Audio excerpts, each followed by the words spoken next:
Pravici do zdravega in čistega okolja ter do čiste pitne vode pripadata vsem.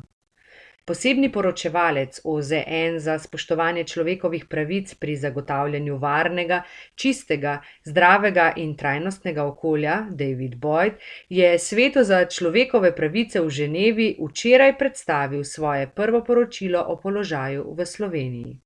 Ljubljana 10. 3. 2023, sporočila za javnost. Pravica do zdravega življenjskega okolja in pravica do pitne vode sta v Sloveniji ustavni kategoriji. Slovenija je na mednarodni ravni med glavnimi pobudnicami nove človekove pravice do zdravega in čistega okolja. Predsednica republike močno pozdravlja, da je to pravico lani poleti v New Yorku za univerzalno razglasila Generalna skupščina OZN.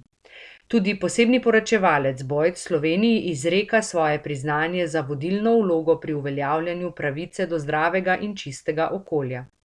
Zato je poročilo o uresničevanju človekovih pravic pri zagotavljanju zdravega in čistega okolja v Sloveniji dragoceno in pomembno. Gre za pogled od zunaj, ki nam nastavlja ogledalo. Vendar večina poročevalčevih opozoril ni novih, saj nanje opozarja tudi slovenski varuh človekovih pravic Peter Svetina, ki je s svojim prispevkom sodeloval v postopku sprejemanja poročila. Pravici do zdravega in čistega okolja ter do čiste pitne vode sta pomembni človekovi pravici, ki ji pripadata vsakomur od nas, ob objavi poročila izpostavlja predsednica Pirc Musar. Poročevalec Slovenijo v poročilu poziva, naj pri podnebnem ukrepanju izhajamo iz zagotavljanja varstva človekovih pravic in skrbi za tiste najbolj ranljive med nami. Pohvalil pa je skrbnost slovenskih gospodinjstev pri ločevanju odpadkov in uvedbo okoljskega davka.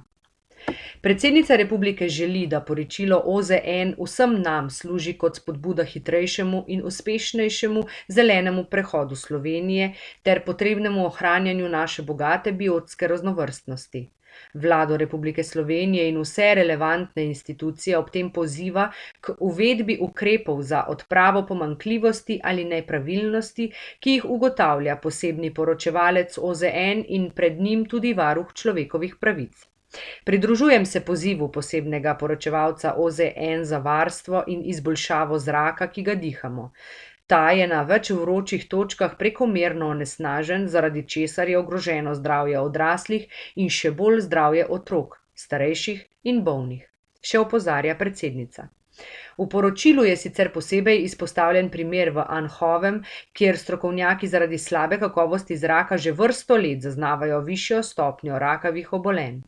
Prav tako pa Pirc Musar poziva k hitremu ukrepanju tudi v primeru dostopa do varne pitne vode za prebivalce nekaterih romskih naselij, kot je Dobruška vas. Čisto pitno vodo jim je treba zagotoviti brez odlašanja ali izgovorov.